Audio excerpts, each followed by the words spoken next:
Hey V, can you see us? Yours? Hey, I'm sorry. You said, can I what? Can you hear us? Can you see us?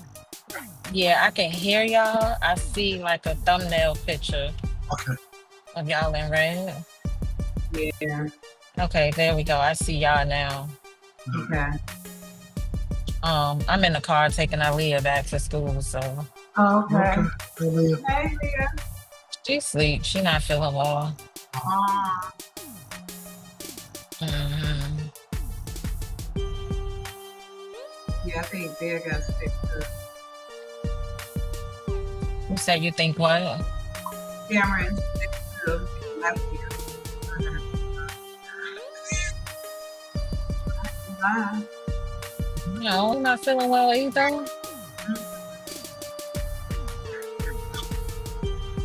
Right. Right. Yes. You have some hot topic. Sorry.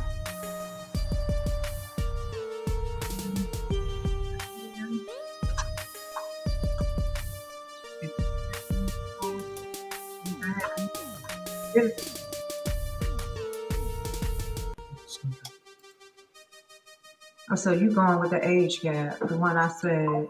Okay. I don't know how I'm gonna read helpful today on this one.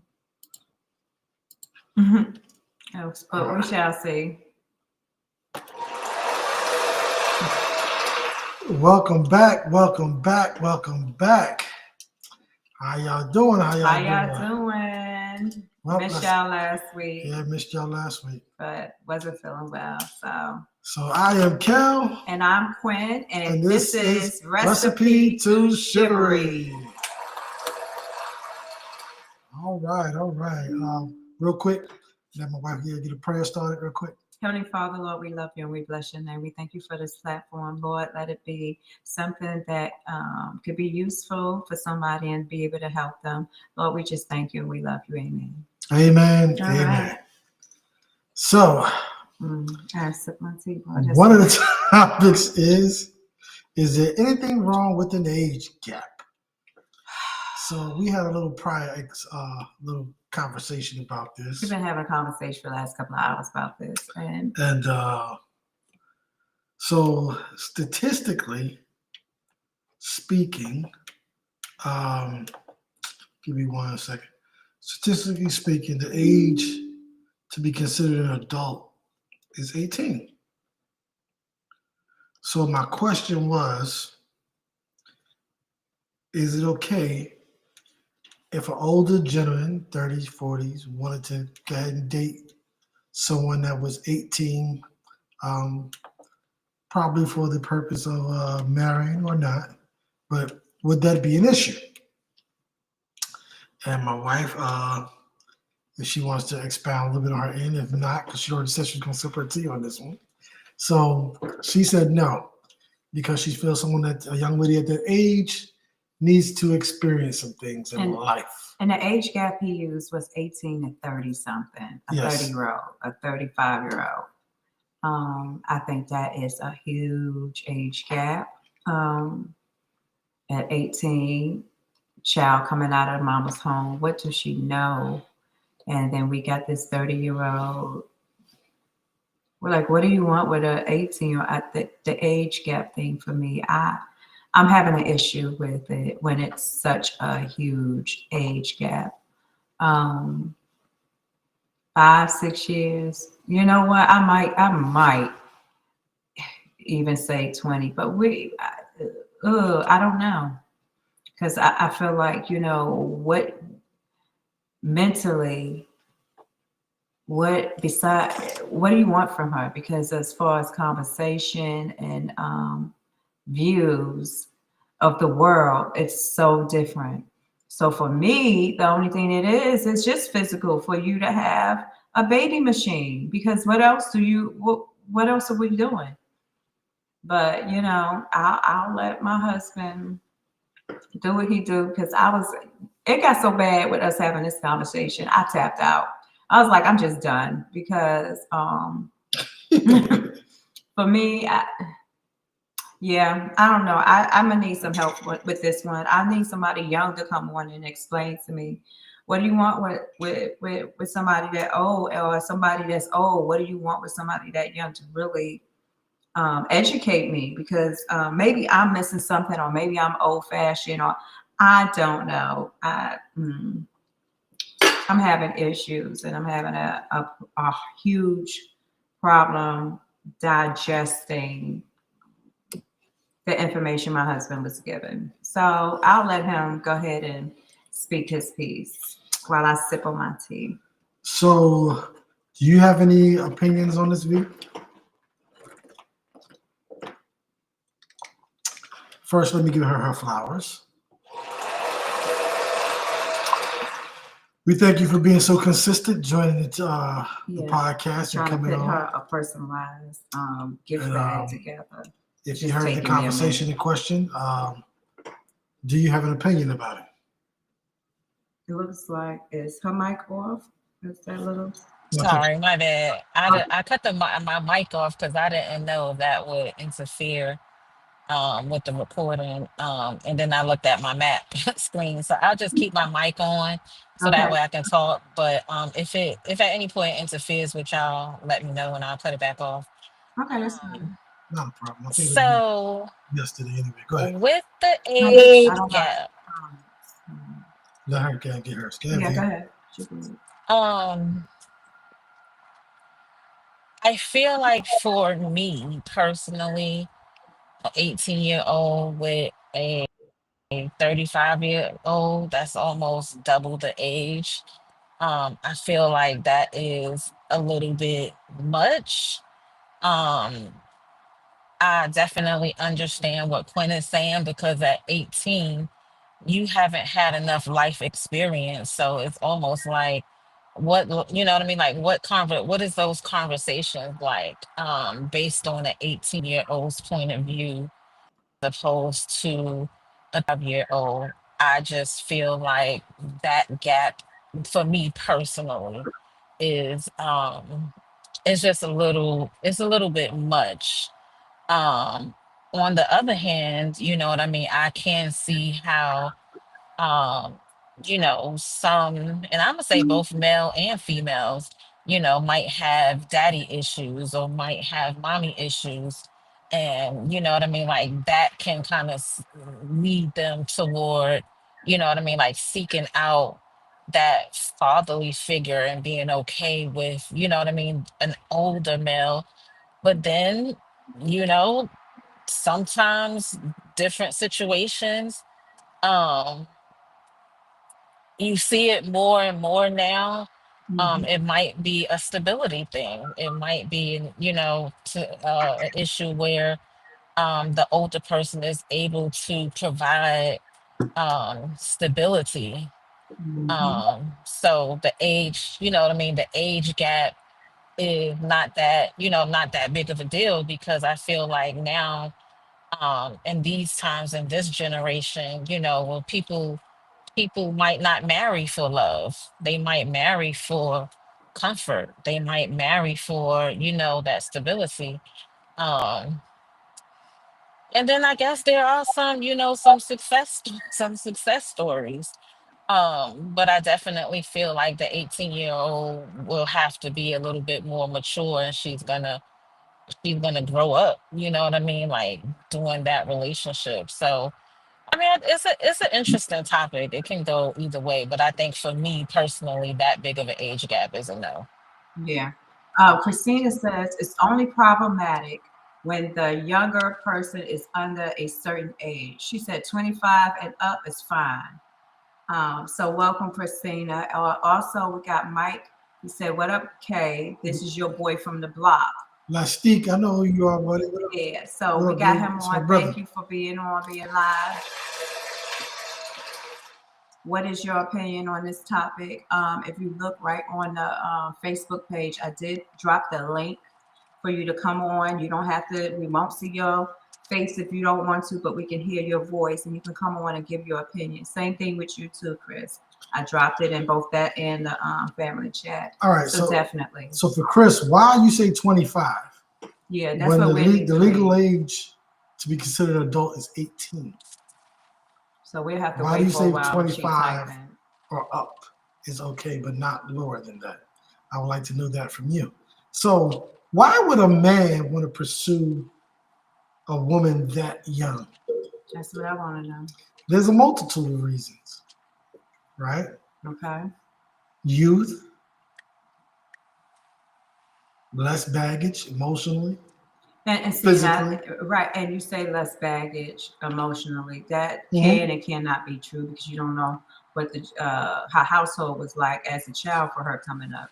So there could have been issues, and in the household. So you're saying But emotional that, baggage so when I say that, on I'm not how. speaking in totality, I'm speaking in majority. So when Mm, I say emotional baggage, if you have someone that young, typically they have not dated a lot of men, been through a lot of relationships, had a bunch of heartbreaks. So they don't come to this relationship with a bunch of emotional baggage, comparing you or whatever to the previous other situations. So when I say physical, I mean like having a baby. So the majority is like I want to have a younger woman that may not have a child or been a single parent for a while. They're not in that market of someone having to choose that one for a particular mate because they don't want to raise someone else's child. So I'm trying to wait for Chris to respond here if she has or hasn't. she hasn't. But I'll keep going. So when we talk about men wanting to date someone that young, those are the few of the reasons why. The purpose of having children, because once women get into the 40s, the probability of having children becomes very problematic from a medical standpoint. And then beyond that, I think after a while it gets to a point of no, you can't, right? So if that's the case and you wanted children, why did you wait till you were in your 30s as a male instead of while you was in your 20s to have babies? And that way you're pursuing somebody about the same age as you and you don't have those issues. Why wait till you in your 30s and then you want to go after somebody who is 18 years old? Because sometimes it takes men, on an average, a longer time to establish themselves, to Now, become established, to feel like, well, they can take on that and be the provider for someone else. It takes men a little longer to get themselves established. That's why. So again, when they're playing the field, that happens as soon as they feel like being spunky. But when I'm talking about we're looking for a specific mate, the long term longevity, a lot of men like to date younger women because of the less baggage. Like V was saying, I believe she said about experiencing this and experiencing that put your phone on mute. with those. I thought I did, but with those experiences, sometimes that's going to bring along the baggage that we're talking about. Babies, you might not plan to, but things happen. Heartbreak at the heartbreak at the heartbreak. Not all. Just saying, no. When all men are dogs, start developing some of those emotional baggage. Um, you start kind of like expecting this to happen, that to happen. When someone does this out of gratitude or trying to trying to show you something different, automatically your guard is up because you're thinking, oh, they're trying to set me up for the yoki doke. Trying to make sure we don't have any. So that would be a multitude of reasons why. Okay, we got my boy EJ on. What up, E? Chilling, chilling. So the topic is there anything wrong with an age gap? And my scenario was a 35-year-old dating an 18-year-old. Thoughts?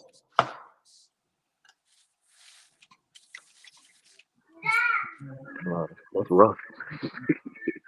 Th- That scenario, I'll say that scenario is rough. Um, but it's 11 years between myself and Chris, so I think it really depends on um, yeah, the age. I mean, like how old both of them are. 'Cause if you're 18, you really most 18-year-olds aren't really but so mature compared to somebody that's in their 30s. Maybe not as mature. I agree. Maybe not as mature, but I don't think that negates them from being in the dating pool because men of higher stature and status tend to want to look past the older women because of a few things that I mentioned earlier. I don't know if you heard, like emotional baggage, physical baggage, already having a mindset, like as far as being submissive, not wanting to get along with the guy's game plan. You know, so he wants to bypass that group and go to And I what don't think that all women are like that as far I as didn't being say. I submissive. didn't say all. Uh, I never said I all. think there's a majority, it's more of a majority than in the minority, maybe. I never said all. I So, never said all. okay. So Hmm. I never said all. But most men want to skip past that and get to somebody that's more willing to go along with their program, doesn't have the emotional baggage, doesn't have the physical baggage. Okay. Angie came on and she said could be legacy. I don't see emotional baggage because the baggage could be replaced with immaturity. Well, when I say you don't see the baggage, but let's take someone who's in their 30s, right? At 16, they started dating. That's their first love, right? Hmm. And that goes south, goes horrible because he's dating Patricia and Monique and all around the corner. And her heart is so broken at 16. 18, she starts dating more and more guys, and it keeps having bad relationships, bad relationships. 19, 20, 20, 30. All these guys she dating is going to create emotional baggage. I'm sorry, y'all. I'm trying to run too. Mute So it. I did. Once I come back, I had issues with Okay. YouTube. So that's going to create the emotional baggage I'm talking about because most, not all, are going to start kind to compare this guy to the previous relationships, which sometimes is unfair. I mean, don't get me wrong, sometimes it is um, a safeguard for his red flags. You see red flags starting to come up. That, oh, he's this way, that way. Let me avoid that. But I'm talking about the other side. So it could bring emotional bag because you're always comparing. And like I said before, if you always been treated badly, you see sometimes where a guy comes and tries to treat you just the opposite. And sometimes the girl goes, whoa, what is he trying to do? Because they don't even know how to accept that. Okay, I have a question for EJ. So when you were looking for your partner or when you were dating, did you have a list? Did you have some kind of uh, Preferences. preferences as far as What what you you was looking for, and did age gap fall in that, or was that just something that just kind of happened because Christina fit what you were looking for? Oh yeah, 100%. I mean, with me being 47 at the time, I was with kind of early 40s. Um, like I stated, I'm not saying that dating someone that's 18, there's not like there wouldn't be a person out there that you know that might fit whatever criteria I have. It's just that I just think back to all the experiences I had at 18, and the people that I know. Like 18 is like an age where you're trying to figure things out. Um, Now that doesn't mean that if someone is 40 that they can't date somebody that's 25. You see what I'm saying?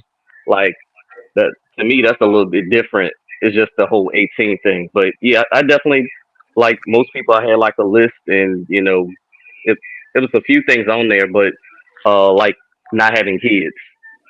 That's something that I decided to. take off my list as I got older because I was just looking at the grand scheme of things. Like it's just kind of hard to find somebody without kids if I'm at this age. Um, and I mean, most of the things were I wouldn't consider them to be something that's too nitpicky. Like I wouldn't want to be with somebody that smokes because I don't smoke, and those different things like that. Um, but the main attraction um, with Chris was definitely her relationship with God. Um, that's the thing that raised my antenna. All the other stuff was there, but that's the main thing that really like raised my antenna to say, hold on now, let me see, let me get to know her better, instead of just talking to her, you know. Now, something you said uh, gave my wife an expression over here. So you want to expound on what he said? Was that because my husband always talks about how with men, most men don't want to date, and you did say that women with children. And like you said, as you got older, because of the dating pool, I want to assume, you realize that maybe that's something that you could work around, right? Oh, I would say, yeah, mainly based off of age.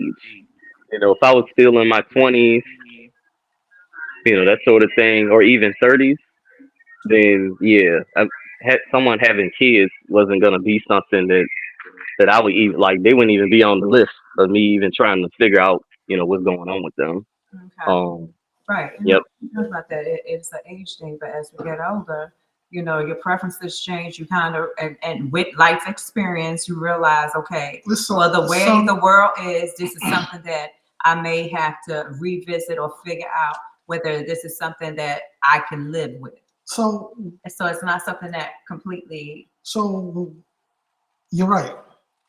But when I start thinking about, when I listen to the overall talk from most women, and you ask them, what type of man are you looking for? These men are very high value, so according to their list. And what is that? What is a high value man? They start talking about 6 figures, being able to take care of them and all their bills. They don't pay for nothing. When you start getting into that, that's a high value man. Okay. Because you start doing statistics and looking at how much a man makes, how much a woman makes, how much black men make. You're talking about a high value man. So men that make 6 figures or more, let's say, because hypothetically, if you ask most of the women there, they're gonna talk about Hey, baby. They had millions of dollars. So when you talk about that man is out there. But then when we start talking about his list, and what's on his list, 18-year-olds and younger are on his list because of the things that I pointed out. I'm glad I married you young. The thing, you're a high value man now. The thing of not want to date someone that had kids plays a high value. Turn your volume down, man. Your phone. I did. Your phone do whatever. God excuse me. His phone do whatever it want to do. He got it on. He took the turned the mute on it, but apparently it's still going off. It's doing what it wants. Oh, Keisha's here. I'm here out and about. Tell TB, you know what up. Also, while we're here, Angie did say, when I think about my girls, they wasn't ready. 18 is too unexperienced. See. What do you mean by unexperienced? Angie, if you want to elaborate on that. Also, you can hit the link that I put in the on the Facebook to come on if you want to talk. Like I said, we won't see your face if you don't want to. Because when you say inexperienced, that leads me to what I'm talking about of baggage. Not just baggage. Like, how do I? First of all, I'm still learning how to take care of myself. How am I supposed to take care of this man, this family? Like you want me. How a man going to teach me basic stuff? How to be a mother?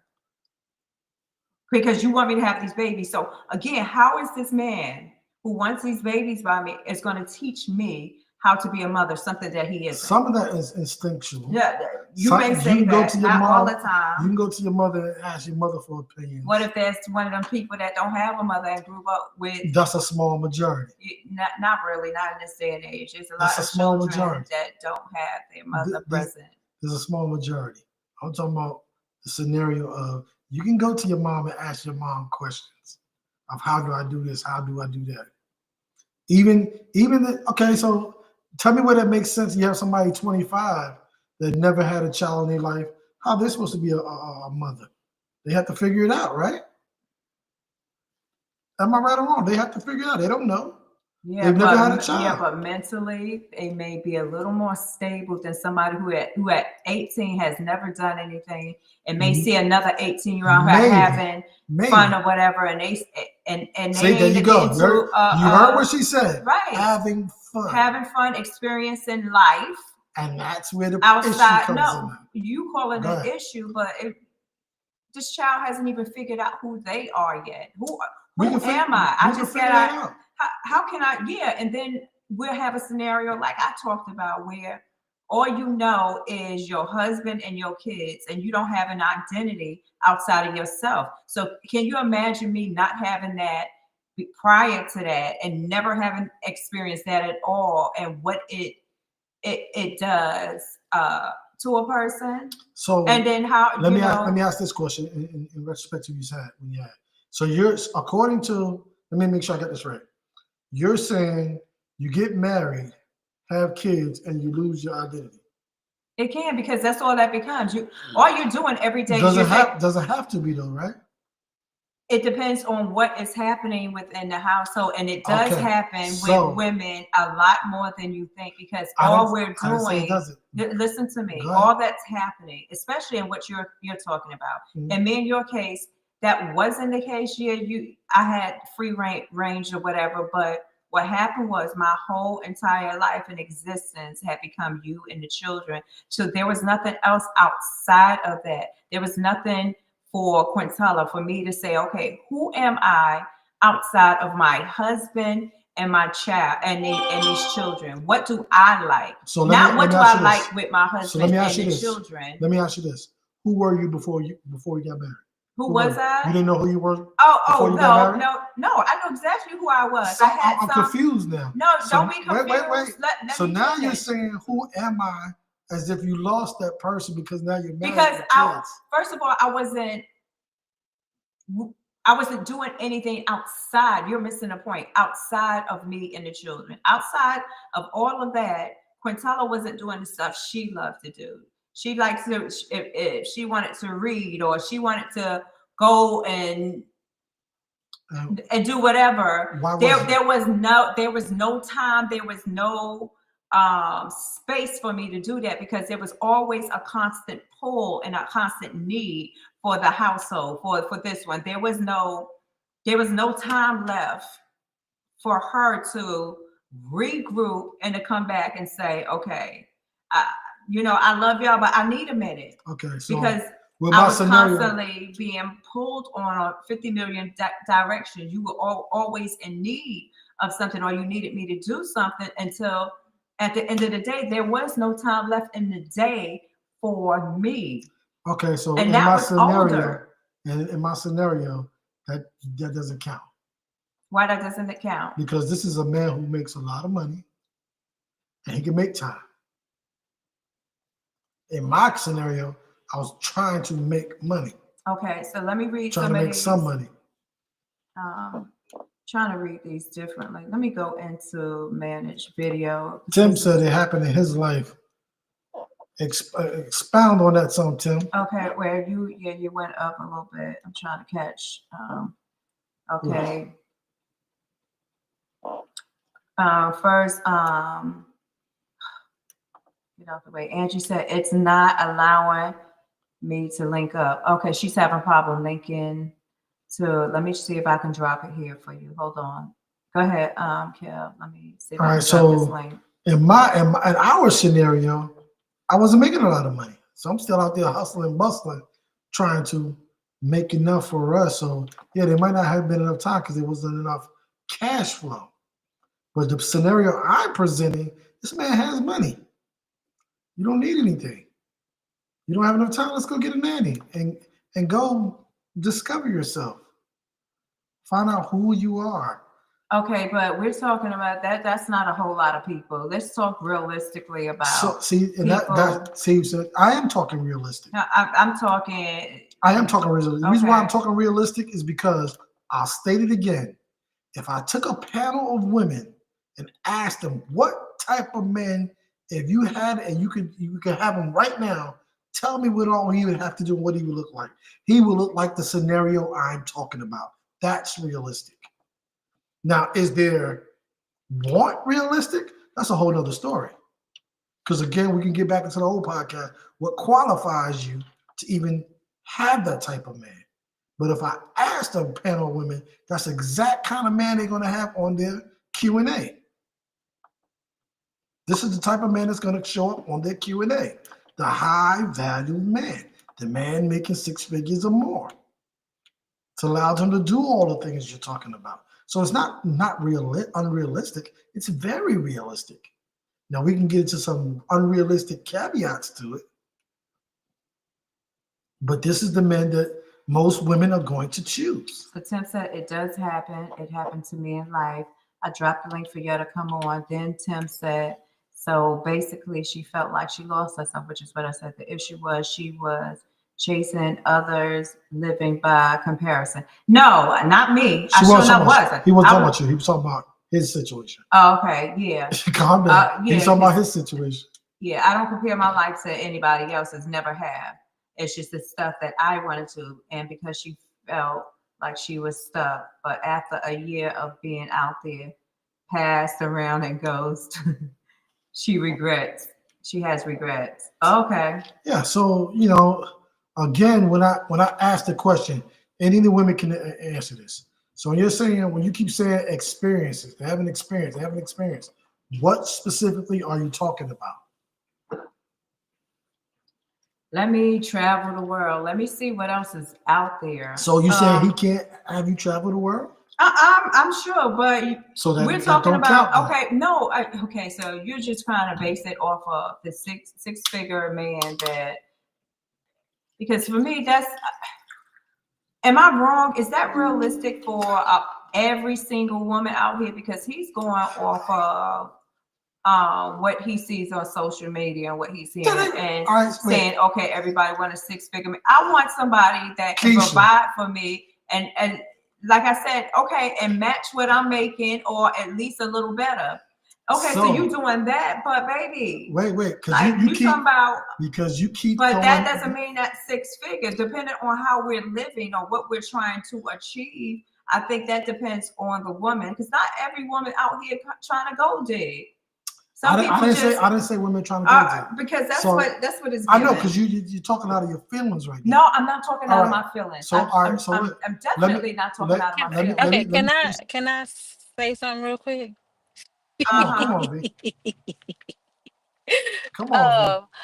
I think that like I get what you're saying, Kel, about when you ask women like what they want and a high value man is gonna be up there.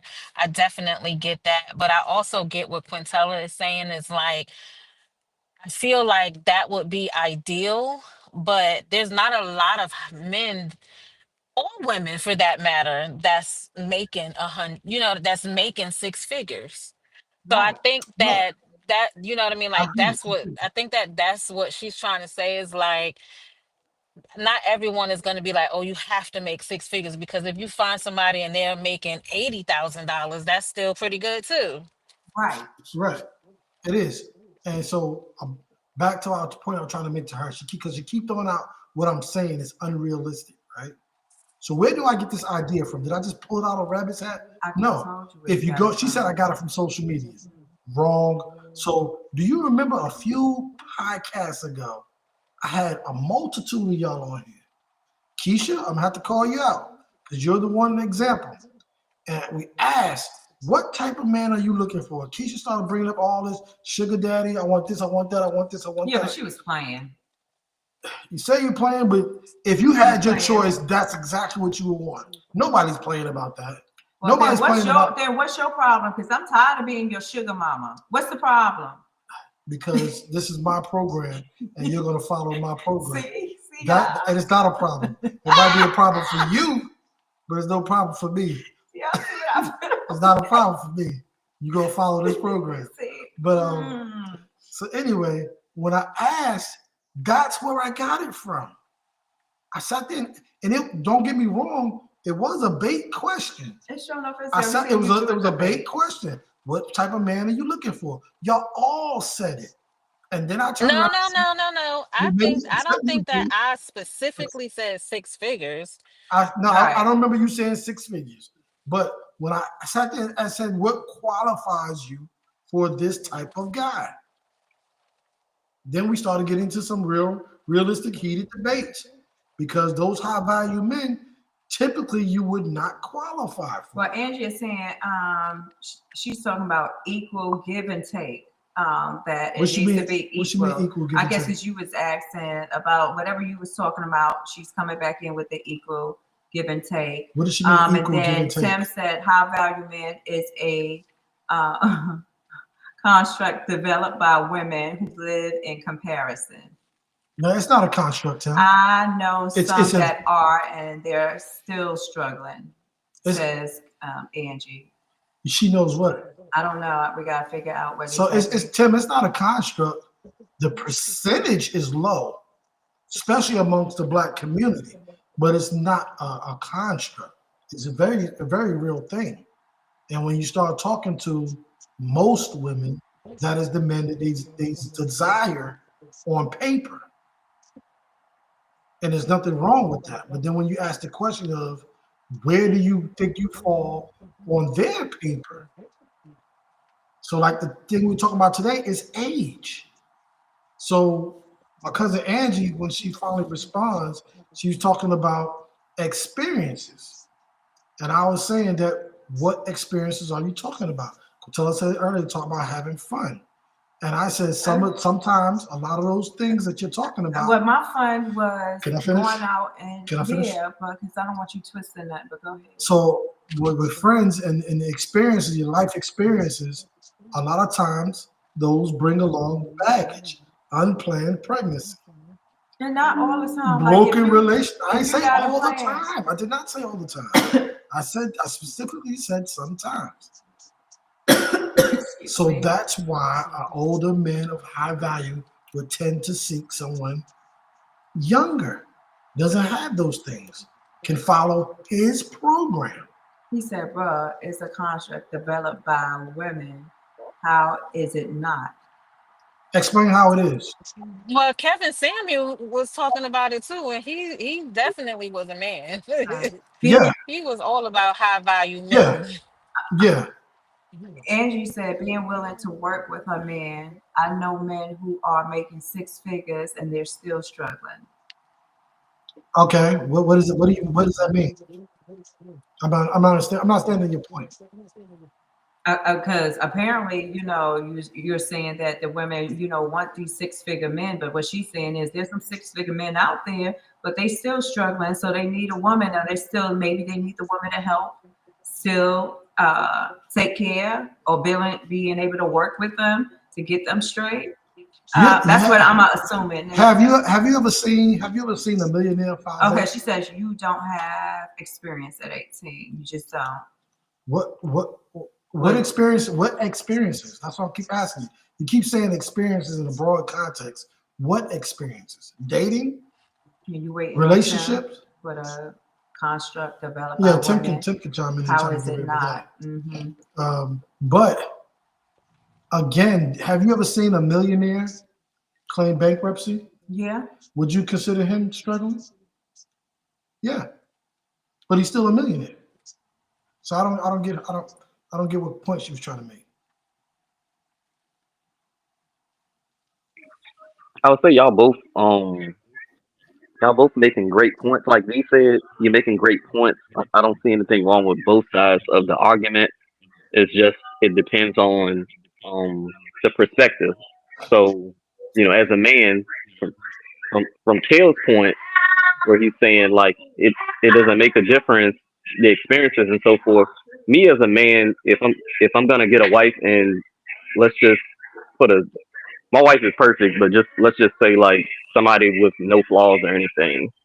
When you think about that, that's somebody that you are helping to make into that. Not as opposed to someone, just they're growing up and then they're going through a bunch of different guys and get their heart broken and a bunch of different things happen, you know, that's baggage or having kids, like he stated. That's baggage. If we want to be ideal, like, from the other side where we're talking about um the ideal man for a woman. It doesn't mean that's the man that you guys are gonna get, but if it was just on paper and you said, I could pick all these different things and build myself a man, I would, and I'm not a woman, you know what I'm saying, but I would think that a woman would be looking for the six figure, the same thing like he's saying. So I think you both are making great points, but it definitely depends. If I'm 18, as far as experiences, whether I'm a male or a woman, it's certain things that I'm just not going to know. I'm not going to know much about credit cards. I'm not going to know about houses and so forth. But if I have, you know, my other half is making six figures, then maybe they can help me with those things where I don't have to go into debt or make some bad decisions or have some extra baggage and so forth. I see Exactly. how that dynamic can work out. It can work out perfectly. You know what I'm Exactly. saying? So, and So that's my point.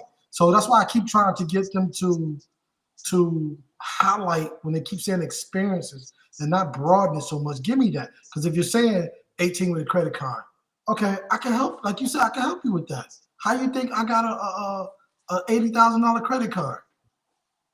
I can show you that. Tim says the only men who characterize themselves are high value are based on the value, not the money, but on how sought after they are about women. So they consider themselves high value based on I don't what agree. they. I don't agree with that. Because And the money does play a part. Angie said When none. when I was in high school and even younger, I was sought after by a lot of women, but I ain't had no money, and I showed up on high value. That's just a numbers game. But when we talk about high value, Tim, I said only men, Tim. I don't know if you heard me. no. But Angie, Angie said it too. Angie said something about none.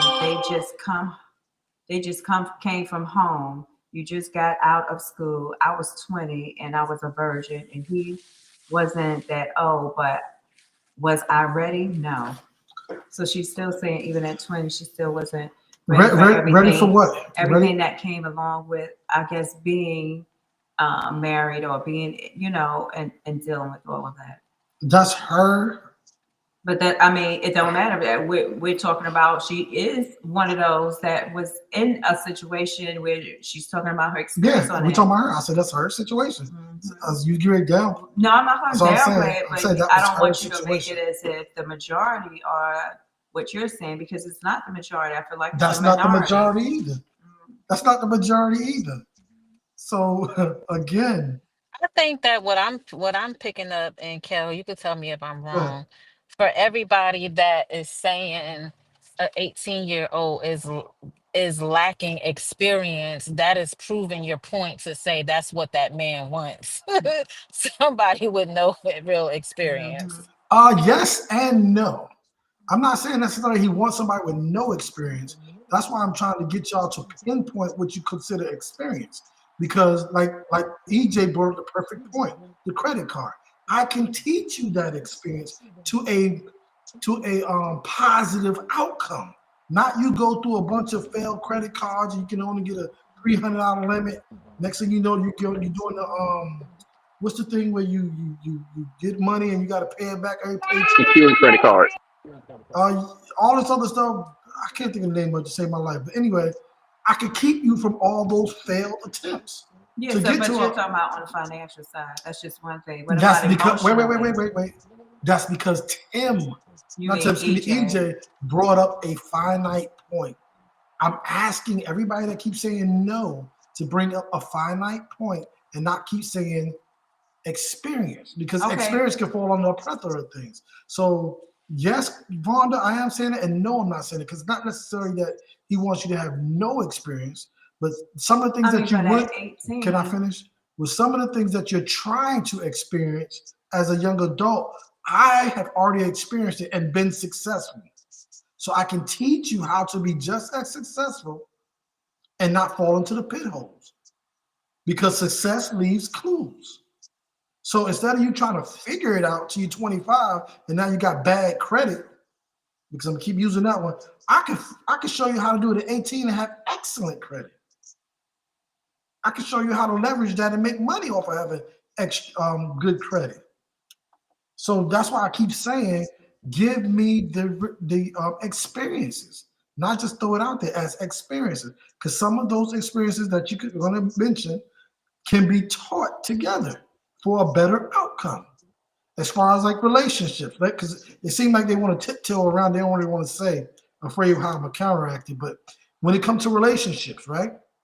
The 18-year-old goes up 25 and has a bad look on men. That all men are dogs.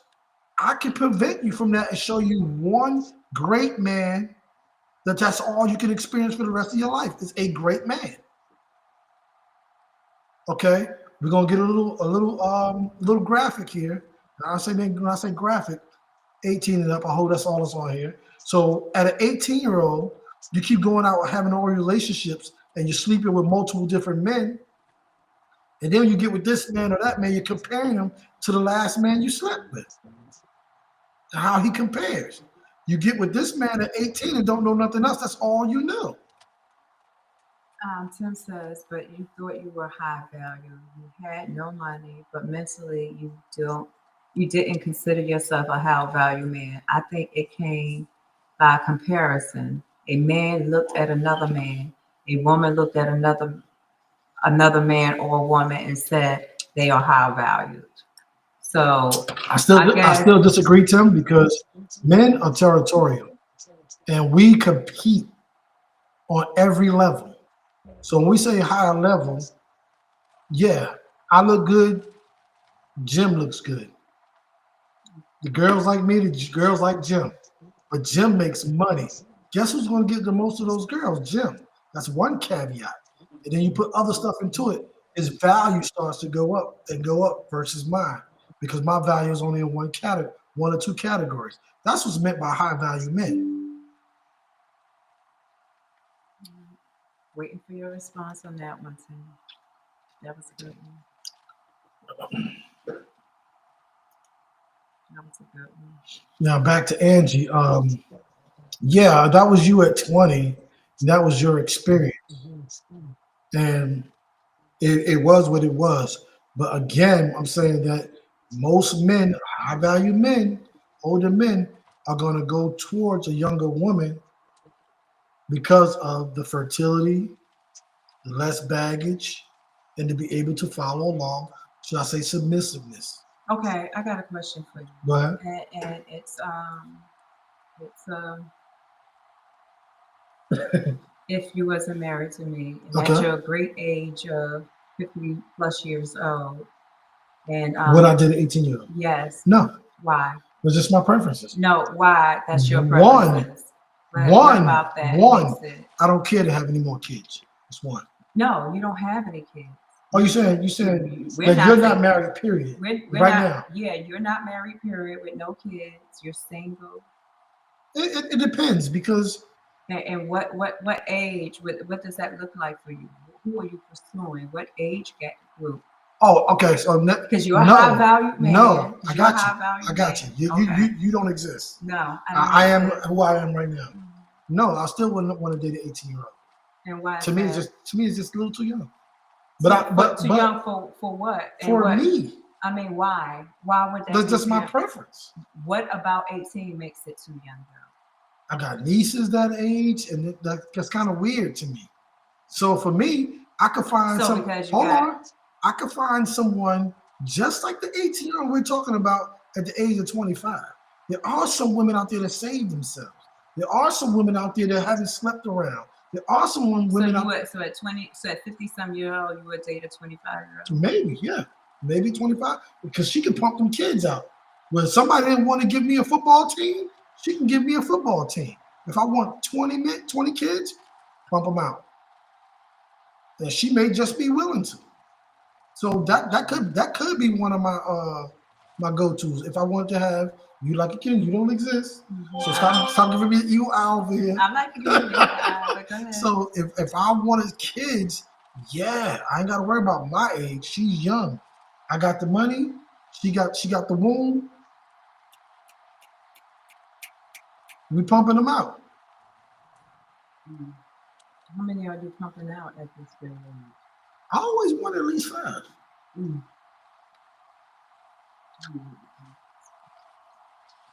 Great lessons to you, mother.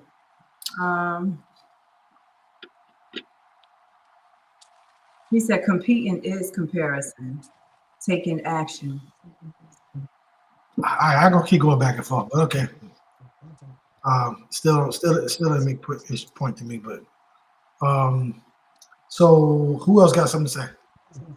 That was just Tim. Oh yeah, I heard he coming for me. He you know. Keisha, do TB have anything? TD, excuse me. TB. It's TD. Oh. She put TD up here. I thought it was TB too.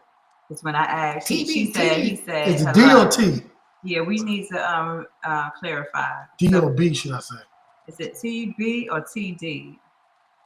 See, right here she got TD, says hello. So we're going with TD, which that's what she has in there. Angie has something to say. She said you should know how to take care of yourself first. If you're that age, you don't even know who you are. And that's what I was saying. Love yourself first and know your worth value. That's what she's talking about. That's part of experience. All right, so let me ask you this question. Figure out what I'm gonna ask you these questions right here. Let me use your questions. Take care of yourself. He can't take care of you. That ain't the point, but why not know how to do that for yourself? So you don't have to. Yeah, but what if you want to figure out what it is you like? You got somebody. You can't figure out what you like. I don't understand y'all. I don't understand y'all rebuttal. No, because we can go out here. All right, wait. Let me throw a scenario into what you just said. You don't know what you like.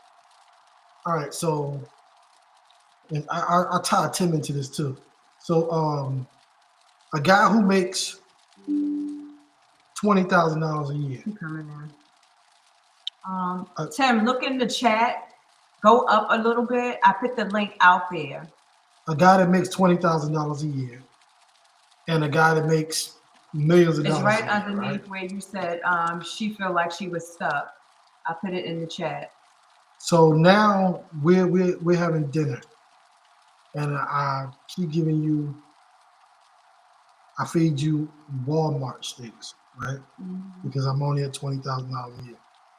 But the $1 million year, he takes you to other countries and show you top level where I go. Now you know whether you like top tier or not. Right. But at another level, you never know if you like that or not because you won't experience it. Not at that level. So when you keep, I threw that as just a little scenario, but when you say you don't know what you like, I don't understand that. You have all the opportunities to figure out what you like. And what was the other part she said? You don't, your value. So what, you said you don't know what your value is. How do you not know what your value is? Somebody should have been telling you what your value is as a kid. Should have been, but again, we don't know. She's saying you just don't know. Because you're inexperienced. For everybody. She's saying you don't know because you're just at a young age. You should have been taught your value at a young age, a younger age than that. You should be told your value. Yeah, you know what your value is. Tim is she said you don't. Adam in. Oh, let me add Tim in. All right, let me give Miss Flowers. We gotta hit it again. All right, Tim, what up, bro? We can't hear you. You got yourself muted or something on your end. Yeah, it's got to be on your end because we're not seeing your mic. Okay, there you go. I see you. Now unmute your mic. Unmute your mic. It just showed that you muted your mic. All right, now it's unmuted.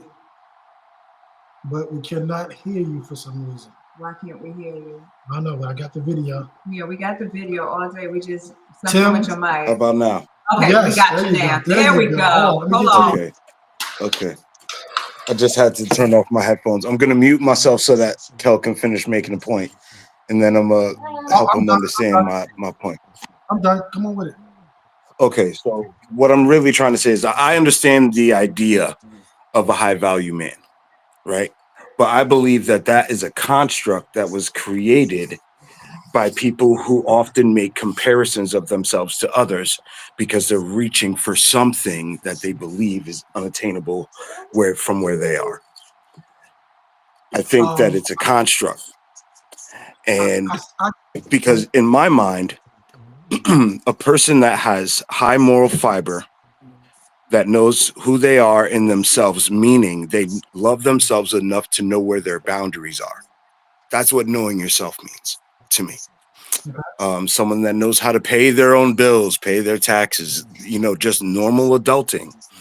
But someone that knows how to say yes and how to say no is of a higher value to me than a rich person that doesn't know how to do any of that, but has all the money in the world to fly anywhere they want to go.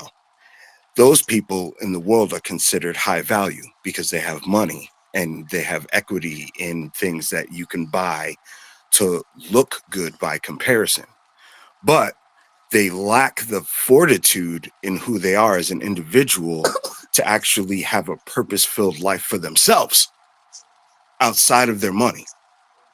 So it's hard for me to respect when people say, "Oh, I'm a high value man," because normally when I hear that, it's usually followed by some kind of egotistical statement about how much money they got, how many properties they got, and how many women seek after them. That's normally part of that conversation.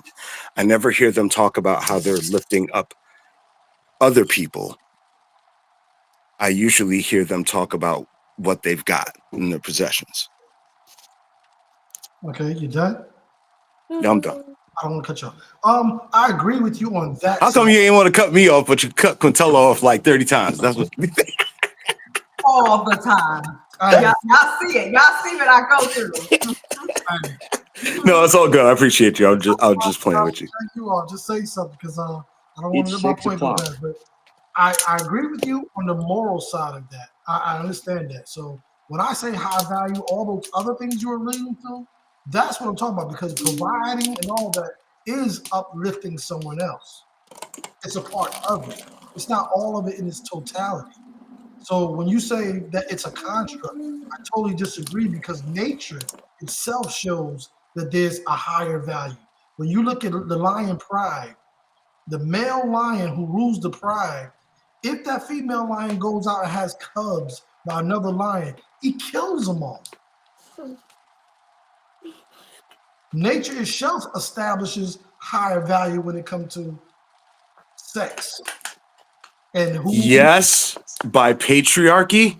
But if you're going to use that as an example, the feminist movement would cut our balls off immediately and say, well, in a pride, the women do all the work and the men just lay around and fight each other. And I was about to say that. And I could care less what they say. I'm just. But that's part of that's nature. What nature. That's nature. That's nature. Yes, it is nature. That is nature. It is nature. But here it is again, right? So again, it's a way of life that has already been established without any outside forces, right? Mm-hmm. That's just the way. Yeah, it's by patriarchy.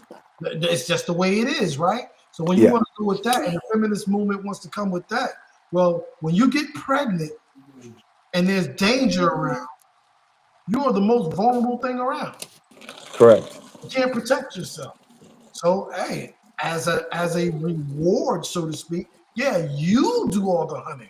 I'm out there hunting, and okay. Okay. So now, by that standard, a high value man does not have to actually have lots of money and all the other acolytes that a lot of high value men brag about. What they actually have to have is purpose and the ability to fulfill it. Yes. See, because I think where we're having a disconnect is you're overall idea of when someone says high value. And all that you just said, purpose, to me, that falls under high value.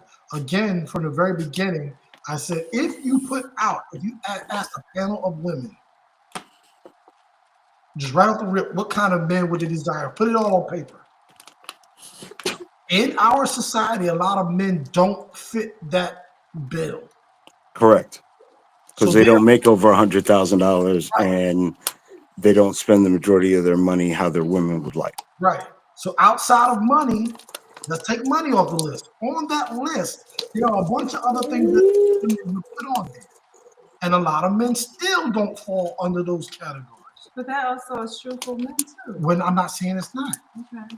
So what I'm saying is that's why the thing of high value comes in, because the percentage gets smaller and smaller.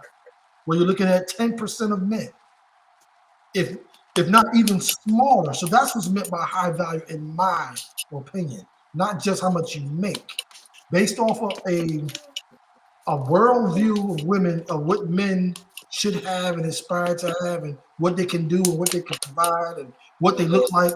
Because most women want a tall man. Most women want a man with pecs everywhere. So that percentage goes down and down and down. So that value of what they want, is it out there? Absolutely. But the percentage is not high. There's a low percentage, 5 to 10%, which puts in this higher percentile. Some of us will take a half a peck of being on that paper of what they all said they wanted on this list. I just feel like the things that we value are crap. Like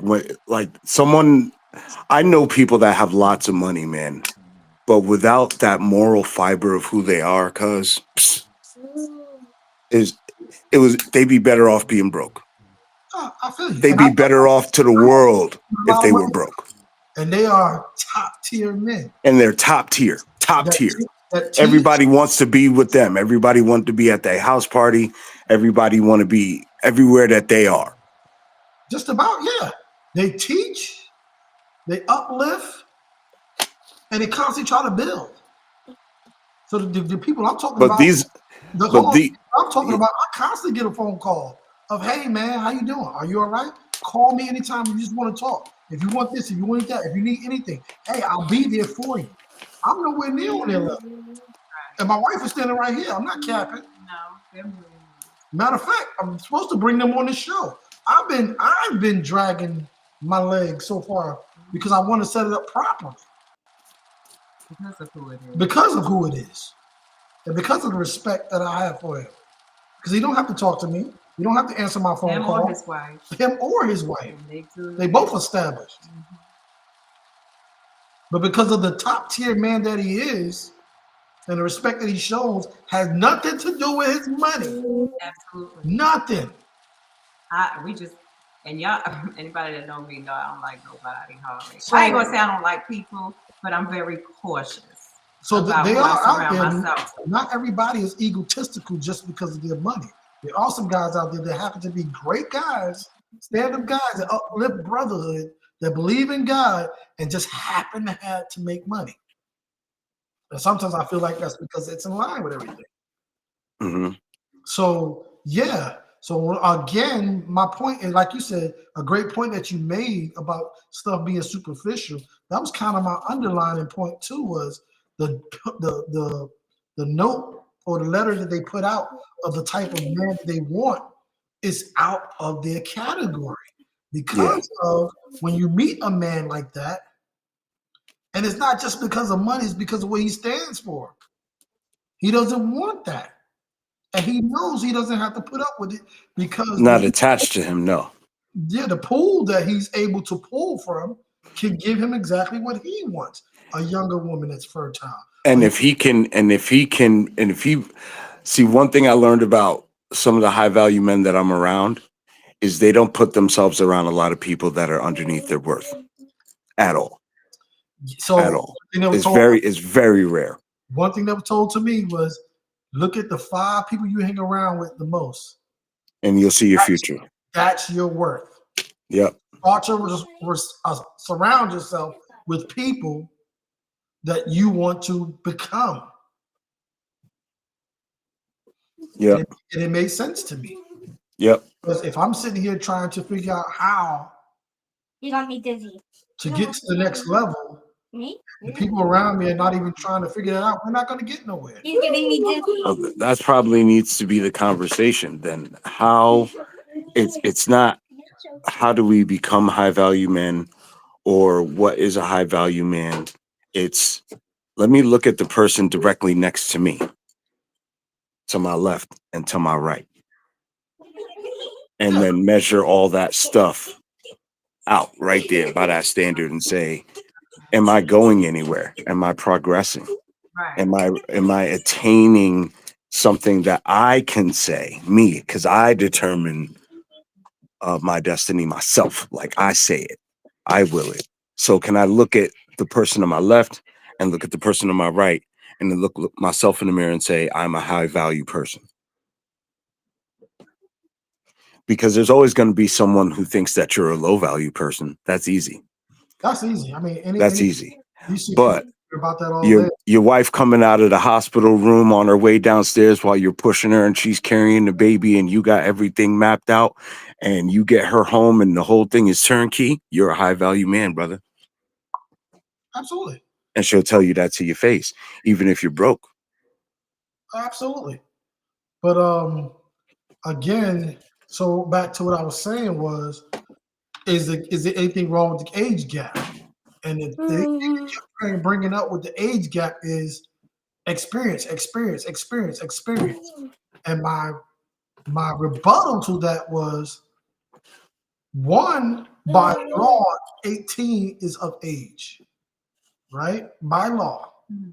Two is, with those experiences, and depending upon which ones they're talking about, it could lead to some baggage in your life that puts you out of the category of the Correct. so-called high value men. So in your case, let's take money out of the equation.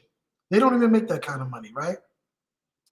But this 18-year-old, not understanding her worth, and you don't have to wait till you're 18 or 25 to know your worth. You should know that before then.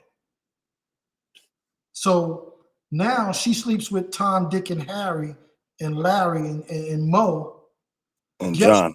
Guess what? To the high value man who doesn't make the money, she's not of high value anymore. Not at all. So that's what I'm talking about. When you keep talking about, you keep talking about basically her virginity, her cootie cat is what he determines value to okay, him. let me stop you there. I agree 100%. 100%. Because she's less able to be manipulated. The more you put something inside of there, the easier it is to manipulate to the left, to the right, to the middle, up, down, left, right, and out. And to add to that is, I think women themselves have forgotten what the worth of their virtue. Yes, that's a very high value virtue. I gotta break, right. And I was like, I gotta bring it up. Yes. Because it's gonna be asked. Yeah, and I'm not saying don't bring it up. I'm saying yes. Absolutely. Your virtue should be of a high standard and point. So yes, Yeah, straight up. So back to my cousin don't be Angie, slinging it everywhere. when she said, no, you don't even know who you are, that should start from your parents. And it should. Not you trying to figure it out who you are at 18. Constantly I'm pouring into you who you are as a toddler. Your father, that's your father's job. Yeah, I'm pouring into you who you are. Don't go around here being loosey-goosey. I try to teach both of my daughters, hey, make a man prove it. Talking about with head of household. Make a man prove it. Just don't let him tell you anything. Yeah. Because a man will tell you anything. Yep. But the proof is in the pudding. But the proof is in the pudding. Like I said, watch for the fruit. Mm-hmm. It doesn't matter what happens when the sun is up and everything is good. It's when things go bad. That's when things are going to develop. That's the pruning stage. And what develops after that is the fruit. Yeah, so back to my cousin Ann, she said she wasn't ready. I get it. You weren't ready. Maybe you should have waited. I mean, we talk about a bunch of maybes, but overall, just because a woman is young at that age doesn't mean that she can't learn some of these things when she's married to that man that's gonna marry her and take her on till eternity. When he passes, well, I say eternity, but until he passes. Yeah. You can learn all those things. That's why I kept trying to get them to give me a finite point of what you mean by experiences. I mean, Because I was going to keep trying to say, the emotional just development, I feel like it You can- isn't so you completely there. So you're telling. At that Let me age. ask you this then: do in the chat, everybody? Do you know anybody that's 25 to 30 that's ignorant, Yeah, very immature? yeah, we do. But So the age don't matter then. yeah, but at that Do we age, know they somebody should know that's- better about some things, and they just choose not to for whatever reason. Oh, like willful ignorance, That's cognitive dissonance. So that's different from No, it's being not. there and not knowing. No, it's not. For knowing that, okay, No, it's not. yes, it is. Because if you know you could do better and don't, is one thing. When you don't Correct. know at all, that's something completely different. Because So- you've never had Okay. that so, experience to know. okay, you put So that in a so- small little notch, right? So let me break it down like this then. Ignorance is just that. Some people look at ignorance as a bad word. Ignorance is not knowing. Correct. But I also said immature. So now expound on that part. Somebody that's 25 or 30 that's immature. What does that have to do with anything? Has a lot to do with it. If you're immature, you're unwilling to learn. Okay, here we go. So can you find somebody that's under 30, 18, that's very mature? It's rare, but yes. I'm not talking about whether it's rare now, but can you? Yes. Then the answer would be yes. Yes, So- you can. So again, when I asked you guys to pinpoint the so-called experience, I believe most of the women are tippy-toeing around it because you don't want to say, I want to have fun, because you know Correct. exactly where I'm going to take it. Yep. You And don't that's want where exactly where it needs to go. to experience relationship because you know exactly what I'm going to say. And yes, it's going to lead to all those bumps in the road, like I just said, that will take you out of the high priority list of Okay. men. Can I say something? What if you have a woman? She already knows straight out of high school what she wants to do. She has her path set for her. Right now, having a relationship. Let's say she wants to be a doctor, right? So we know that it takes a couple of years for that to be achieved. So within that time, let's say that's all she is doing is focusing on that. That's it. She's not out there slinging, you know, Right. her virginity, her sexuality, or anything. Yes. Her main focus and her only focus Yes. It's school. is schooling. Yes. So that's who she is. That's what she's trying to do. So Yes. that's a life experience that somebody, let's say that she's trying to create, because that is what she wants to do. Okay. You trying to pursue her outside of that is something that would take her away from that life experience Yes. and that goal. Absolutely. So you want me Go for expound it. on that? Okay, well, it's two things she has to think about. The older she gets, she also declines in the pool. Is she okay with that? She has to be. Probably. Yes. Yes, she is. If she's going to focus on her career, she's going to have to be okay with falling lower in the pool. She does and she doesn't, because No, let's she say absolutely does. she might fall low on the pool as far as reproduction, but because because her virginity is still intact, Correct. that puts her back at the top of the pool. No. Correct. I believe it does. No. What do you think? Wait, No. let's ask other men. We got two other men on here. You're saying no. Okay, go ahead, Tim. I'm gonna tell you why. Where but go ahead, Tim. does that fit for you? Because I think for each man it may be different. If she had the determination to get herself through school without having to dance and do the rest of it, and she actually put her feet to the fire and achieved what she put in her mind to do, she is a high value woman. Okay, EJ, what do you think? I know he probably need a minute to run to the phone with the kids.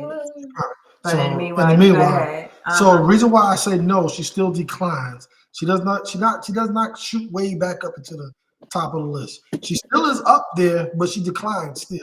And it is because of her fertility. Older she gets, the more issues develop. Yeah, but you're Because basing of that her age. basically off of just him wanting to reproduce. What about the rest of it? Because he's a high value man again. So everything that you said is being based off him and reproduction and reproduction plays a huge part. For a man, a high value man. Yes, is what you're saying? because legacy comes into play. Of course, you don't think so. You're a woman. But yeah, but like you said, he has all this money, so he can ensure that medical wise, she's good. Yeah, he can't insure anything. He got the money to. The man makes $1 billion. He finds a woman that's 70 years old that's got $1 billion too, and he wants to have kids. Is she gonna have kids? No. Money is money. No, yeah, you just said money. Yeah, but money can't fix everything. Well, so I don't know older, these days because there are some women out there that's way over 50 and 60 years old having babies. I didn't say they weren't. It's a small percentage, and there's a high percentage of issues at that age. So a man. Yeah, but there's issues at us having babies even when we're young. I didn't say it wasn't. Every time that we have a baby, there's the high percentage, a very high percentage that we could die. And that's not. That's statistically. That value is still high, regardless of what age you're at. Statistically, women dying in childbirth was due to them not being able to have C-sections. Not just that. Nope. Yes. No. Go look it up. Yeah. I did. No, but go ahead.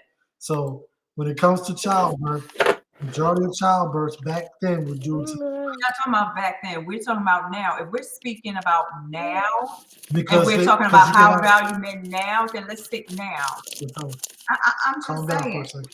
Man, you want me to calm down? Yeah, because you have trying to. Because it's okay. She made a great point though, Kel. She said she straight up called you out. She said straight up, if a high value man bases a high value woman on her ability to procreate with him healthily and safely, then he's a little bit thwarted on what he believes a high value woman is. Because if it's solely on her ability to procreate at a young age and you can teach her, hopefully she can learn how to do things with a credit card. She can learn how to, do the stock market. You could teach her these things because she's young, right? But if her mindset isn't in a place where she wants to learn, let's say she's immature, she's young, yeah, she could procreate, but she's immature. She doesn't necessarily want to follow everything that you're saying because she's still in the stage where she wants to figure it out on her own.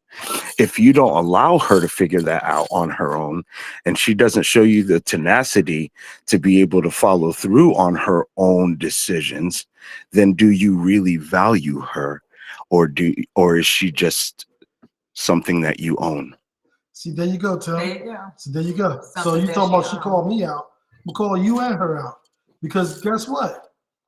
She's not considered high value to them then, because part of that, I keep bringing up the money, part of that has to be her following the program.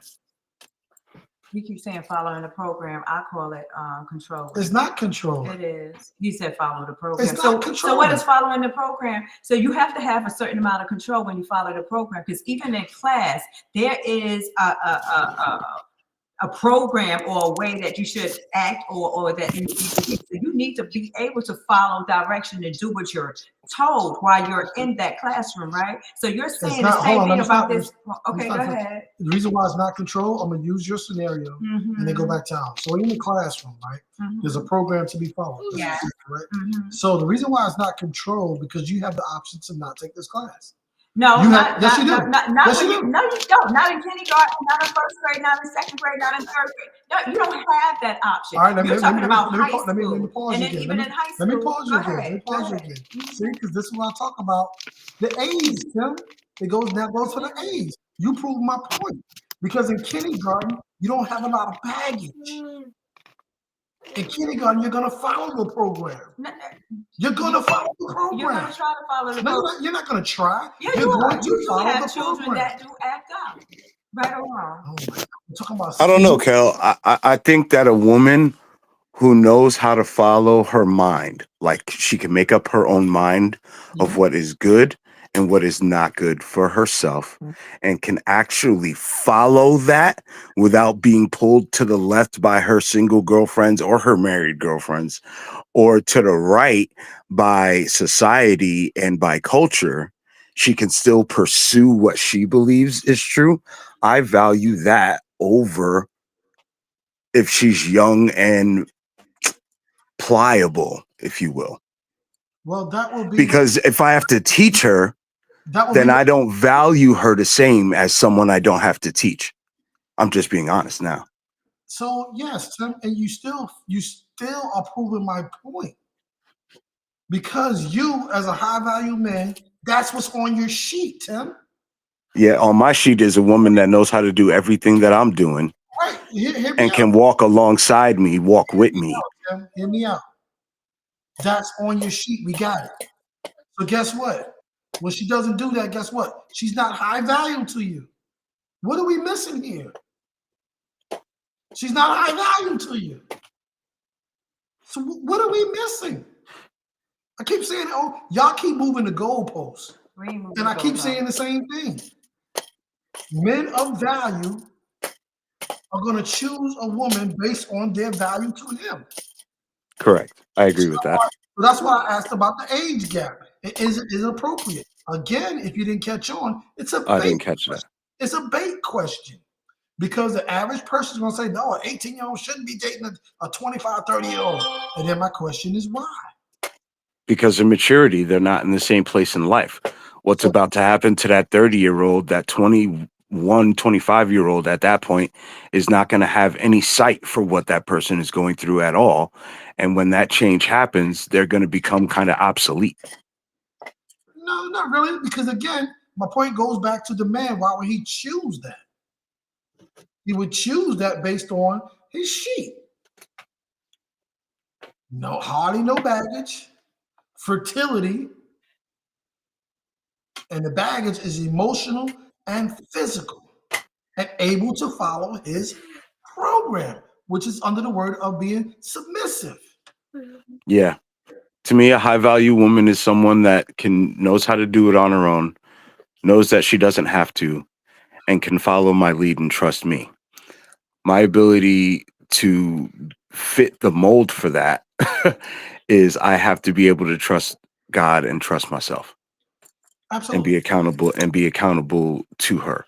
Not submissive to her, accountable to her. So if I give her a word and then I come back and switch the word, she can hold me accountable to that word and say, wait a minute, we said this and now you're saying that. And I'm gonna hold you accountable to it, which is where a lot of men fail. Right, They don't know how to admit when they're wrong, and they need to seek their wife for counsel and say, okay, I overshot this a little bit. Help me get this back on the green. You know what I'm saying? Right. So I like the golf analogy. But again, so when I ask that question, and again, the main thing they would say is main thing I keep hearing, I haven't heard any different yet, is because maturity. So then when I move the age gap to 25, and my question was, do we know of any immature 25-year-olds? The question is an astounding yes. So it can't be so much of a maturity thing. You can't base it on that. Say no, just absolutely can't because. Well, I think what you're missing is this: like at 30-some years old and at 20-some years old, there's two different perspectives of life. And what I was saying, at you with 30 years of age, you have went out there and you have done some things and you have experienced some things, and you may even still be going through some things that me at 18 I don't understand. And we're not just talking about financial. We can be talking about your work experience. We can talk about where you at emotionally and what that looks like. Because I have no idea. And for me, I might be thinking, you know what, he just tripping because it ain't that serious, because I don't understand. You know what I find amazing? Let me show you something real quick. How my mind works, right? Let me show y'all something real quick. I'm going to remove this thing right here. I'm gonna remove it. Right? And what I removed was the topic. So we have no topic, right? Now, if we were to clear our minds for a second and rewind time, and I asked everybody on this panel, hey, when you was 18, how did you view yourself compared to these 18-year-olds now? Oh, I was self-sufficient. I could do this, I could do that. Oh, I was running around here. I was an adult. You put yourself at doing all these things at 18, but when I bring up this question, y'all try to treat an 18-year-old as if you're an infant. We're not trying to treat them as if they're an You do when I hear you talk, like they don't know nothing. They don't know experience, their emotion. It's like they can't learn. You learn on the job. So it's called learning on the job. Learn on the job. But when I take away the question on here, and I ask you about you being an 18-year-old, like back in the days, you were this full-grown, functional adult that could handle any and everything. And like I know Quintella was. Absolutely, but you know what? We did talk about that, and we talk about demographics on that. We talk about how you were brought up and what you went through. So for me, yeah, there was a lot of things that I had already experienced and had already known by the time I was 18. There were things that I knew how to do. And I would say it's because of how I was brought up, who I was brought up by, what I was, how I was raised, and what I was taught. And on the other flip side to that, it's the other stuff that I experienced outside of my parents that I was doing. And being in New York, like I told him, is a big difference compared to maybe other places. There are probably a few other places that are like New York, but when you're there, like right now, you think about being down here, kids got they school bus pull up to where their house is at. We had to walk blocks to our school bus, which means walking them blocks, you had to go past some things. Getting on them trains, you had to go past some things, and you were young, and your parents didn't. I wouldn't say they didn't worry about you being, kidnapped or or God knows anything done to you, but they had to trust that whatever they put in us at that time would get us through the end of the day, because there was no other choice. I'm walking to school. Yeah, there was just things I think that just goes based off of how you're brought up, demographic where you're brought up to somebody maybe down here. I mean, because they don't have the worries about getting on a train or going past homeless people or winos and people like, hey, baby, like you had to know how to move. You had to know how to survive and to make it through those things every day. Those are things that they have no idea what that's like or even can begin to fathom. So I say to that, I say back then, okay, I would agree with that. Now I don't agree with that because the times have changed. They're exposed to some of any and everything. Yeah, but they're exposed to it on social media. We're talking about real life. We have a whole lot of people that are social media gangsters, but have no real life experience. That's a whole nother conversation because but Kel, she just made a really good point, and it's kind of true. The majority of these kids, they all got our sob stories, but they haven't lived none of what we lived. Some of them have. Some of them have. But the majority of the ones that talk, see, one thing we know is victims don't do as much talking. No. Right. And I agree with you, Tim. But my point again is back then, I see her point. Now, no, because they're exposed to a whole lot of things. And it just isn't social media. You made the point of when I said that and you put on demographics, we got a whole bunch of social media gangsters. We had that everywhere, even back home where we came from. So it ain't demographics. But No, I Yeah, but it's not the same, Kel. Like these guys are not the same. Like they see it, but it doesn't affect them the same way. Like it doesn't land. Like they can see all the same stuff. They can see the homeless guy. They can see all of it on a screen, but because they're not on the ground where it's happening, they're not learning from it the same things that we learned from it when we walked by it. And who are you referring to when you say that? Just in general? Kids in general? Or you Just the young people that are growing up now, right? So they're exposed to a lot of things, but not in a way where they can develop wisdom from it. Like it doesn't land on them. Like for them to see, when they see an abortion on screen, right? They can have a million opinions about it. But until it happened to their sister and their sister came home, or until it happened to them, it doesn't land the same way. doesn't hit the same. So with that same thought process, how did abortions land with us back then? I think there was a different, maybe I should have used a better example. Okay. So now, with that being said, I think they experienced some things that we don't experience or didn't experience because Cyberbullying. We had real bullies. They had cyber bullies. Entrepreneurship, right, Mm-hmm. is at an all-time high now. Correct. Not back when I was growing up. Correct. We were just called hustlers. Yeah, We were in the system. Not just the system. we were just hustlers. We had the drug game going on. Then you had the hustlers, people that got money outside of the drug game, whether it was selling box top lunches. Yeah, but those hustlers were entrepreneurs. It's just a different time. So I'm glad you said that.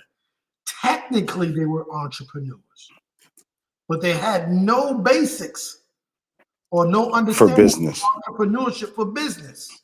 Correct. Because they weren't exposed to that education. The youth today is at an all-time high. They're trying to figure out every way in the world not to work for the so-called man. That's right. They're learning the basics of business. Yep. It's different. It's different.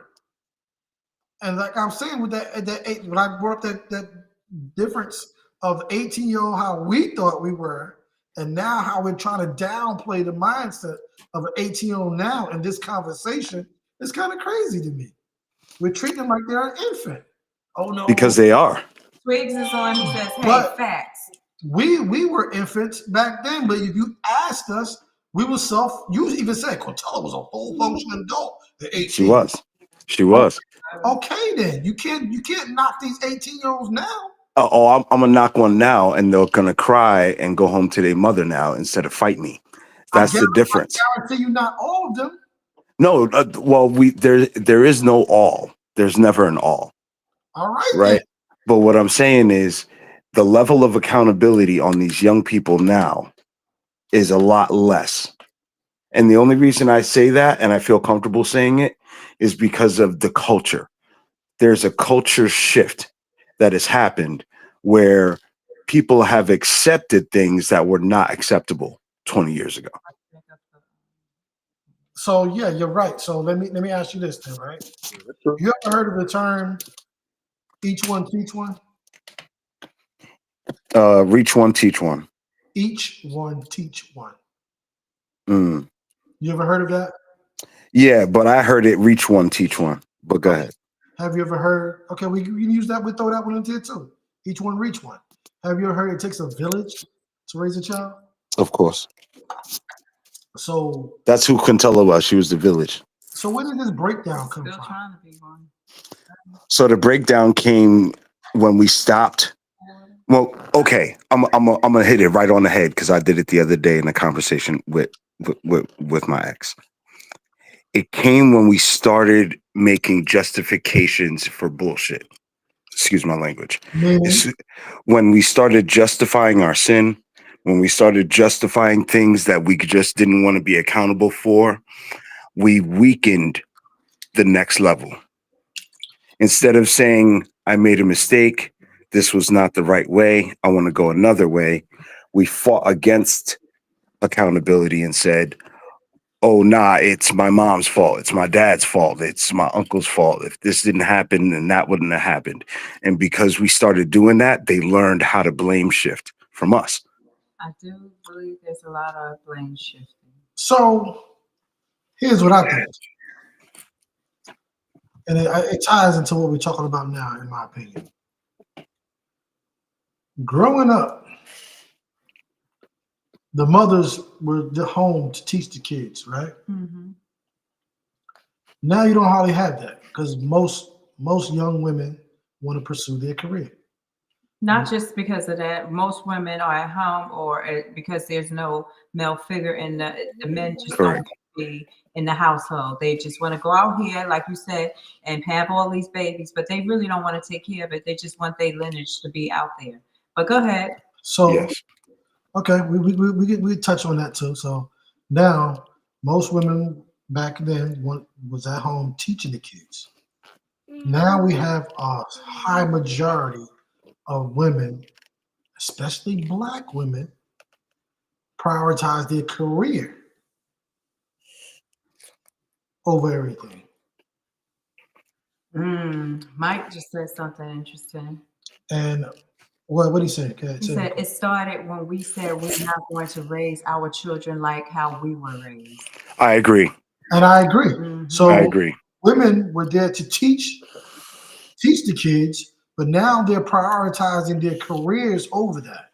So a lot of times when I hear somebody, oh, we got to find ourselves, this, that, and third, a lot of times, sometimes it's tied into career too. And they're not wanting to be at home or not wanting somebody to say, hey, you're just not going to take care of me. Like my wife said earlier, like she was saying, she had to find herself. And it's all over again. I had to figure out who I ain't not find myself. I have to figure out who I was outside of you and them kids, because as y'all got older, everybody trying to do their own thing. And I'm left like, okay, what is my thing? Right, what am I supposed to be doing? Because all I know is I had to go to band practice, basketball practice. I had to do that. Kel need me to go over here. I have to do this for Kel. I have to hurry up and get back home, and I have to cook. And then at some point there's a quiet, and it's like, oh shoot, What I forget? What am I supposed to be doing now? What I forget? Yeah. Yeah. So let me flip the script on that. Do you think a man goes through that? Oh, I'm married, I got a wife, oh, I got kids. What do I do now? Let me find myself. Who am I? Who am I now? No, because most men, they're not doing a whole lot of stuff. They have their outside. What do you mean? They have their outside little thingies where they're good. So they have their homeboys. They have their little man dates or whatever, man time or all of that stuff. So and they're not. Wait a minute. And they're not in the house with the children 24/7. They're not the ones running out to all of. They might make the baseball games or whatever, but they're not making every single thing that the child has going on, because either they're working, and when they're not working, oh, I have time that's already outside of that for me to do whatever. So yeah, no, I don't. Maybe y'all do. Like, enlighten me. Do you? Like, when are you finding yourself? Because I don't never hear a man said I have to go find myself. I hear women saying that, but I don't hear men. Exactly. So, my point, and that's exactly my point, because that means you've never lost yourself, because you've still been able to do exactly what you want to do, and you've never had to sacrifice your time and who you are to take care of everybody else. I disagree 100%. In that sense, you don't. No. Incorrect. So what's incorrect? As a man, as a provider. Tim, you said that was correct, and I disagree. No, I said it's incorrect. Oh, okay, thank you. Because I lost myself in my marriage while I was trying to make everybody happy. I completely lost myself. How did you do that?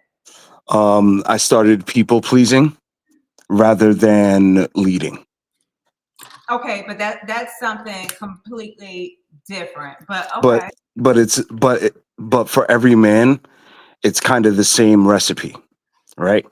They get they find the girl of their dreams, they fall in love, now they want to get a house or they want to get married. Then they get married and they forget what it was that drew them to their wife or their wife to them. And they start living in comparison.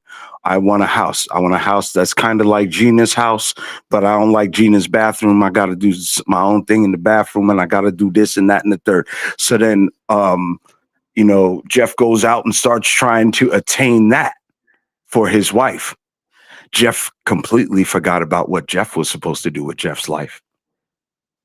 20 years later, Jeff's wife's like, I don't even know myself no more. I don't even know who I am anymore. And Jeff is like, you don't know. So he ran out for a minute. I don't know where he at. I think he's still there. Okay, there you go. No, it went out. Yeah, he went out. So I think he has a point. So back to my point is, what's your point? There you go. You don't have men saying that.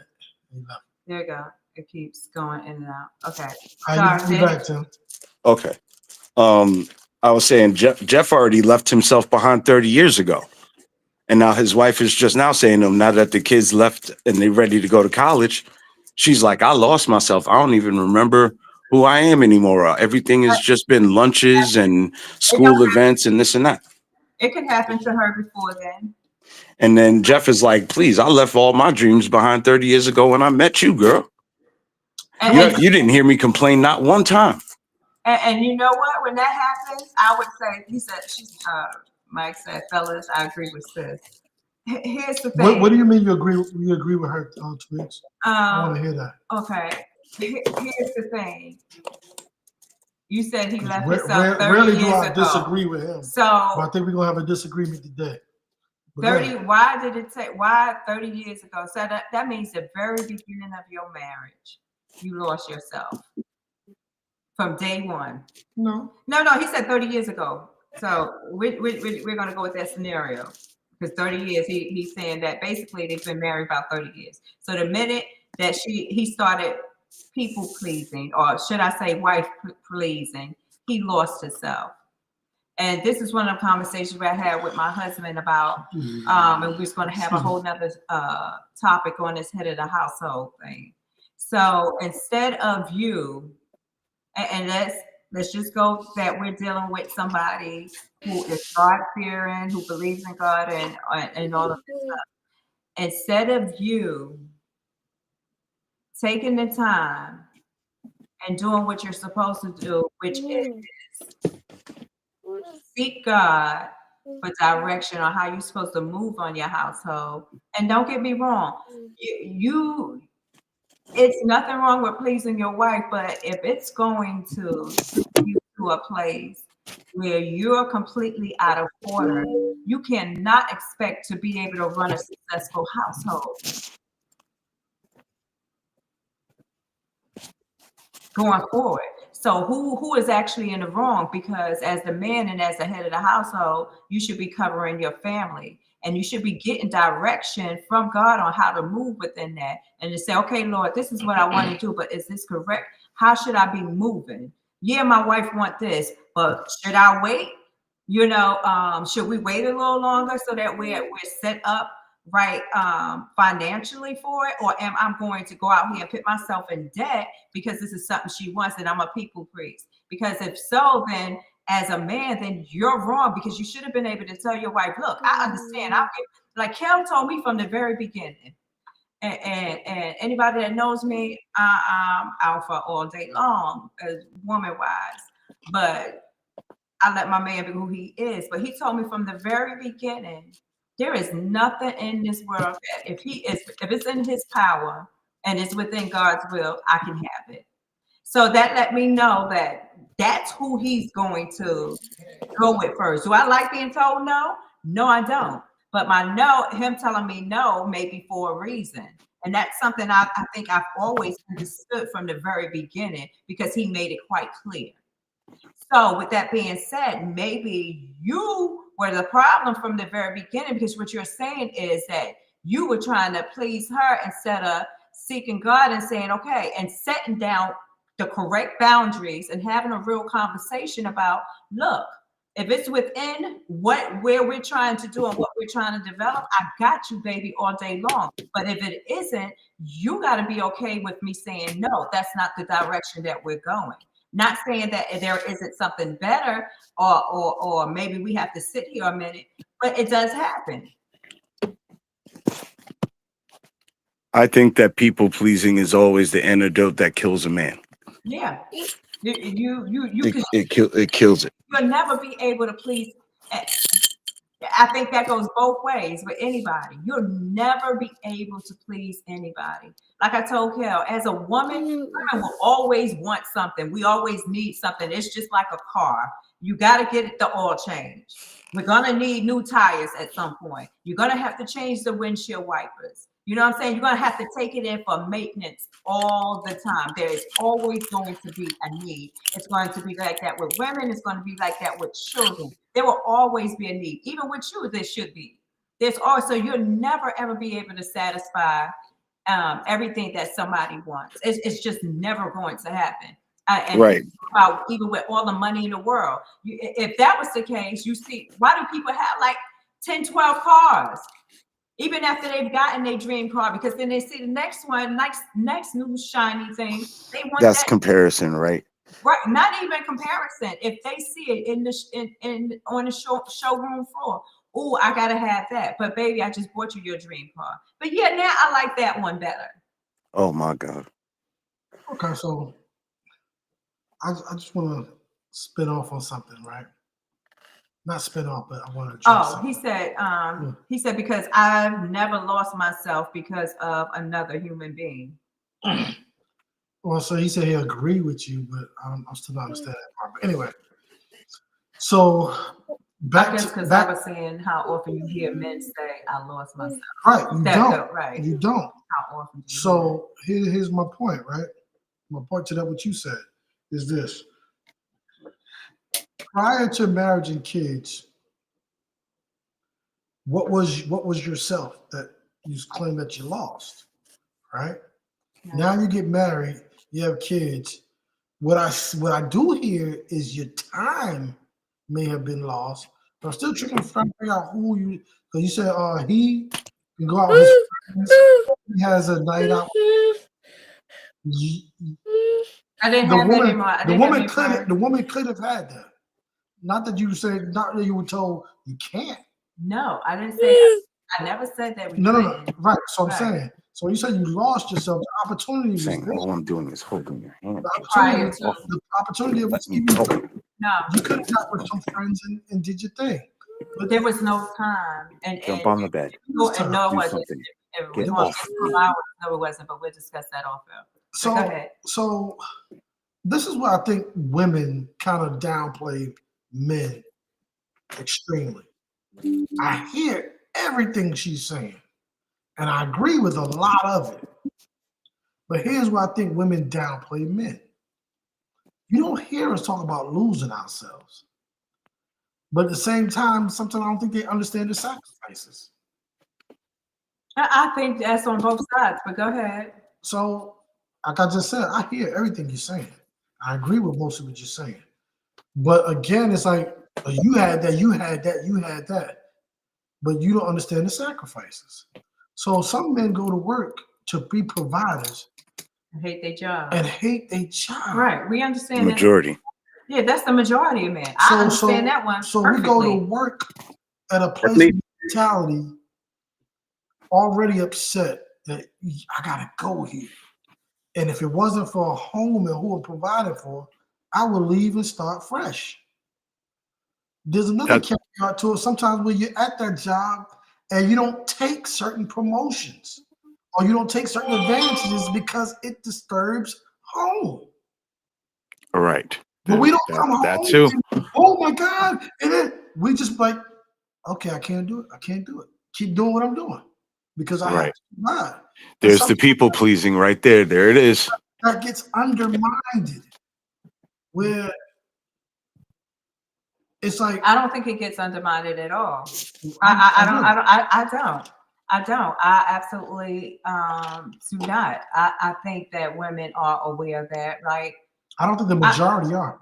I don't know. We have to do a statistic on that one. We have to do a poll and see because I know for a fact. Well, for me, I can only speak for me. I know.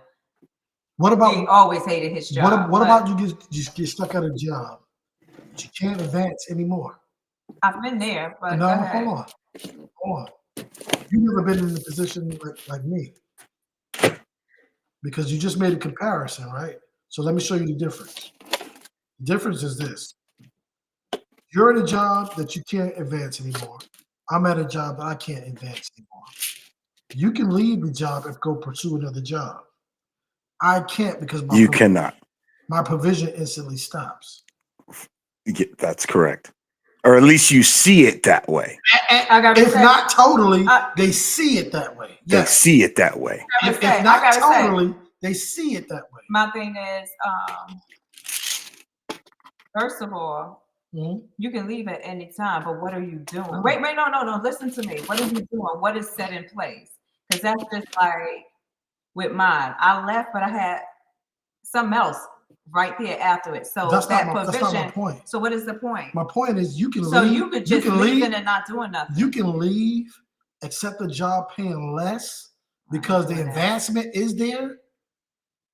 I can't do that because the provision instantly takes an impact home, if not physically, mentally, because like Tim agreed. It depends, because like you said, it depends on who is financially, who's making the most money. So that's not always true. No, it's not always true, but typically the man is the provider.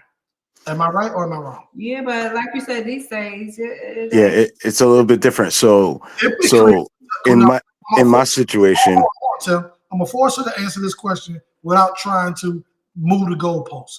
Typically, men are the providers. Yes, supposed to be. Okay, so in that scenario, if that man steps down, the impact is felt financially.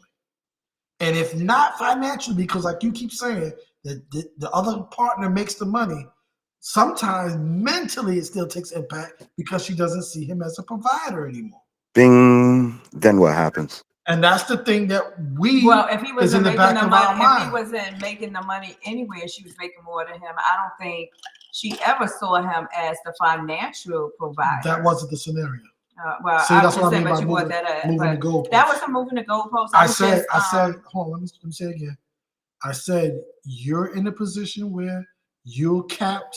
I'm in a position where I'm capped. You have the option to go to a job paying the same or less to start over.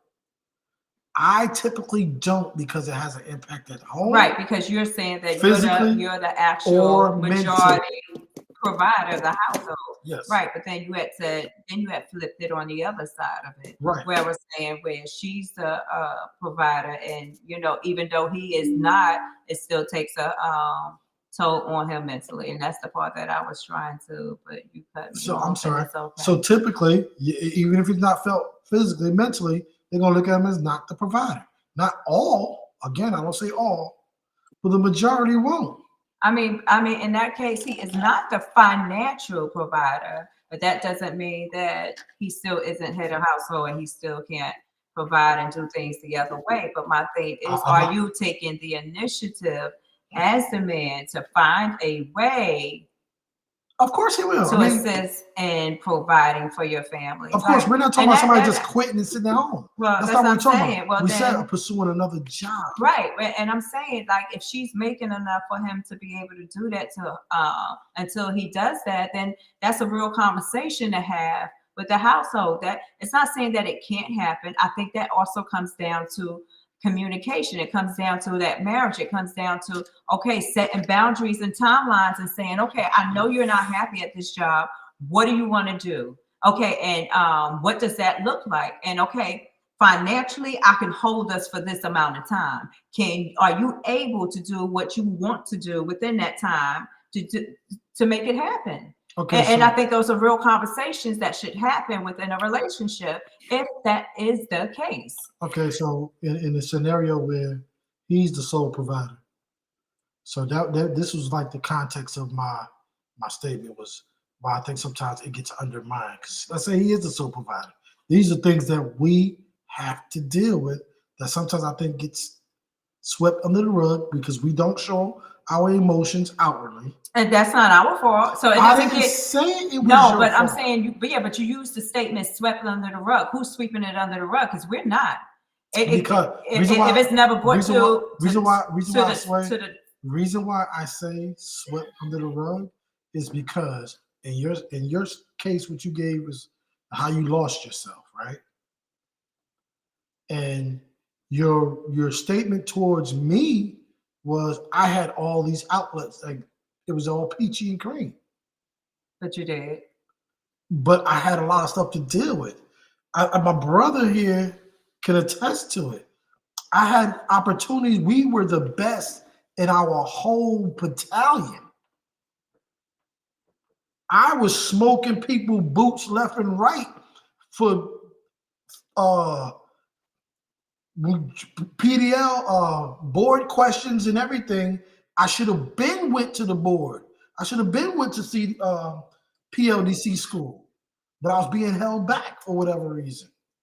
Stuff that I didn't come home and try and spill the beans about.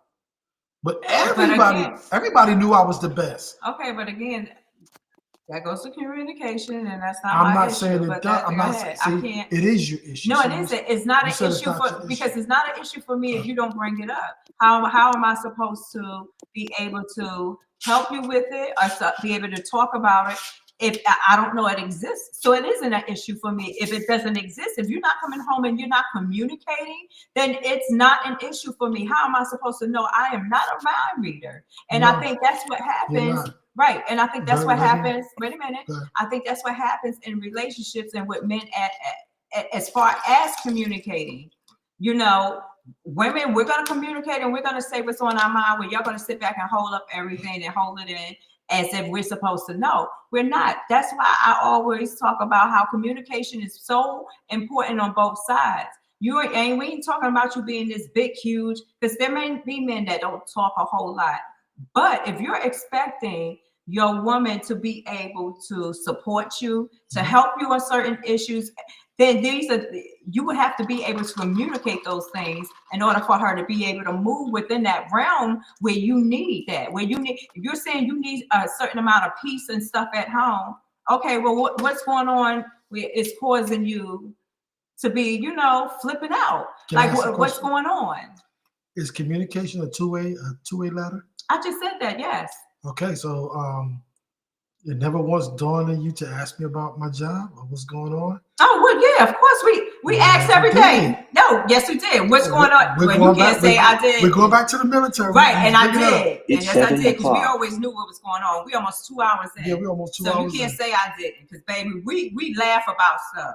So you couldn't say I didn't know. I knew about all that was going on with you. But you didn't really know how it affected me because you just asked and that was it. No, all I know is what you tell me. If you don't tell me how bad it's affecting you, if I say I don't understand it. If I say I'm being held back from promotion and I am the best, and that's not me capping. Like I said, my brother is on here.